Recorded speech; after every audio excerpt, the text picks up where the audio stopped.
На чело на антикорупцијска времено застанува заменик председателката Билјана Каракашова Шулев, откако на првата антикорупционерка Татјана Димитровска вчера кривичниот суд забрани да работи, бидејќи се најде меѓу осомничените во предметот адитив. Од антикорупцијска за Канал 5 велат дека продолжуваат нормално со работата, а во однос на Димитровска ќе се водат од принципот презумпција на невиност. Додека не биде познат крајниот исход на постапката, Државната комисија за спречување на корупција не може да заземе став по истото. Државната комисија за спречување корупција во рамки на своите законски надлежности продолжува да функционира редовно.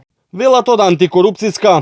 Димитровска веќе втор ден е недостапна за коментар околу случајот во кој според обвинителството се сомничи дека со умисла преку својот службен телефон преку Вибер и WhatsApp му давала податоци на обвинетиот за поведени постапки за отворање на предмети против сега обвинетите правни и физички лица во предметот адитив и одлуки по истите, како и податоци за проверка на неговиот имот и семејство. Според информациите во медиумите, Димитровска тајните му ги оддавала на екс-директорот на ТЕЦ Неготино Небојша Стојановиќ. Дел од екс-антикорупционерите сметаат дека во вакви околности Димитровска треба да се повлечи на таков начин да овозможи непречена истрага, но и за да се заштити угледот на комисијата.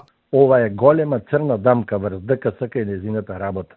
Се губи кредибилитетот на самата институција, која што беше тешко да се врати. Бидејќи обвинението е поврзано со незината функција, сметам дека има потреба од незино повлекување. После овој случај, сигурно ДКСК не може да продолжи да функционира нормално, ниту пак да има кредибилитет.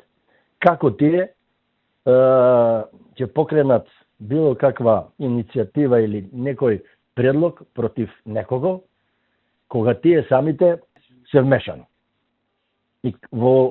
во корупција. Комуникацијата на Димитровска според обвинителството е откриена преку вештачење на телефоните на обвинетите во адитив. Таа сега не смее да има контакт со предмети, пошта и друга документација поврзана со работењето на антикорупцијска. Воедно не може да гласа и да распределува предмети. Инаку, судот на Димитровски ги одзеди пасошите, личниот и дипломатскиот.